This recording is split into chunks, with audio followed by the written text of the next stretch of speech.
I want to bring in Zoe Mintz, and hopefully, Zoe, this latest storm is going to bring some more snow to the Sierra. I know a lot of skiers are hoping for that. Yes, luckily it should. It's not going to be a warm system, so Okay. that's good news. The highest elevations above 5,500 feet, 3 to 6 inches, above 7,000 feet, Okay. 18 plus inches.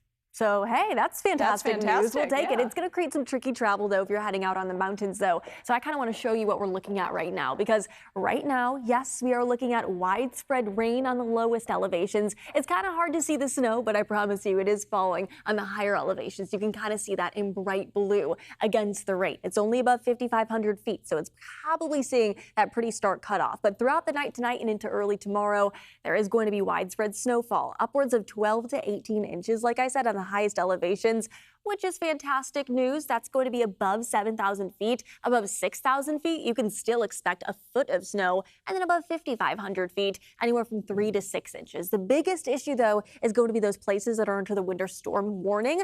Let's pull up these winter storm warnings, those areas in pink.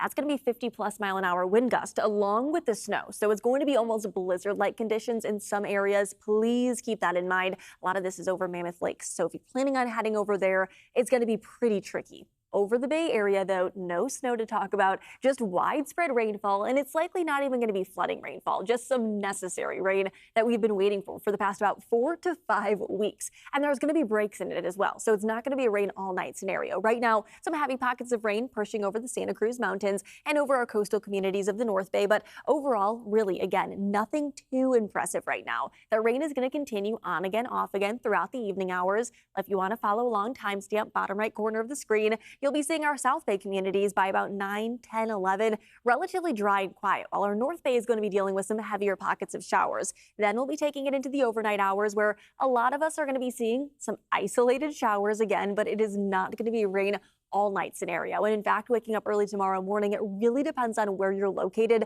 whether or not you're going to be driving through the rain, but I would still suggest giving yourself extra time for your early Wednesday morning commute. That rainfall is only actually going to get heavier by Wednesday afternoon, and some pockets of heavier downpours are likely across the Bay Area Wednesday afternoon. So please keep that in mind. Any Wednesday afternoon plans, you're going to need an umbrella. That umbrella is going to be necessary throughout the late night hours on Wednesday as well. Again, on again, off again showers. There is going to be breaks in between these waves of rain as they push through, but there are going to be some heavier downpours that you can see in darker orange and yellow. That again is going to stick around through the early morning hours on Thursday, but you can literally see the swirl of this low pressure as it officially dissipates. Hey, 9 a.m. Thursday, we're already in the clear. There's going to be a lot more sunshine by Thursday afternoon, and then there's going to be actually sticking around sunny skies through Friday and Saturday before a bit of drier weather heads our way, and then another storm system by Sunday. So there is a lot to track. This is not the only rain heading our way. There is actually multiple storm systems. Early tomorrow morning, our biggest issue is likely going to be not only the rain,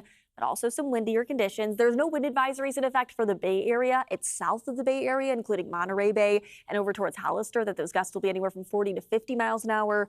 For most of us, 25 to 35. It'll be breezy, if not windy for some of us, but again, it's going to be at early morning hours. That will be the windiest part of the day, quieting down by tomorrow afternoon. How much rain can you expect? I would say anywhere from 1/4 to 1/2 of an inch across a lot of our inland East Bay communities. North Bay, anywhere from 1/2 of an inch to over an inch possible. And then our South Bay, likely going to be 1/2 of an inch to an inch as well. But it's the Santa Cruz Mountains, 2 to 3 inches of rain is possible. Over the highest elevations, that's probably where our biggest flooding risk is going to lie. Unless you live in an area that's prone to flooding with 1/2 of an inch of rain, that's what you'll be concerned about through today. We'll also be seeing upwards of 6 to 12 inches of snow. Again, this will be through early tomorrow morning. Higher elevations, like I showed you, going to be seeing that 18-plus inch mark.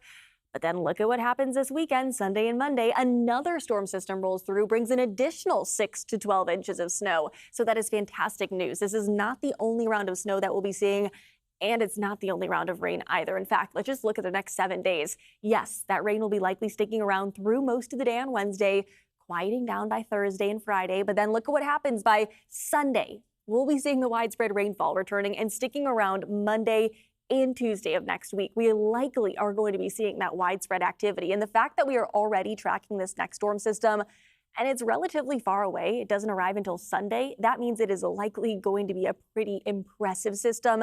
And it's also going to cool down those temperatures. So if you've been enjoying the upper 50s, if not mid to lower 60s, please get out for the next couple of days, because look at what happens in San Jose. You've been in the 70s, if not nearly 80 degrees for the past couple of weeks.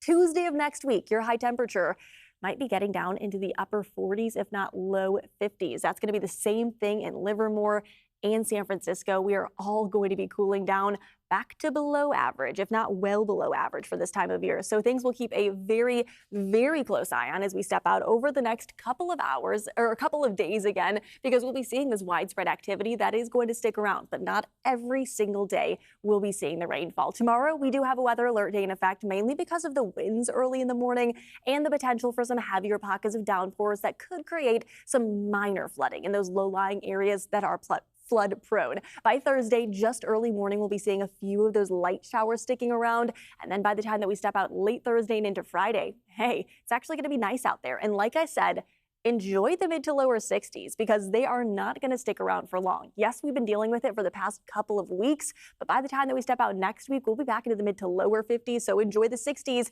while you can, along with those pockets of dry air, because I promise you that rain, it's going to be returning in full force next week. Back to you.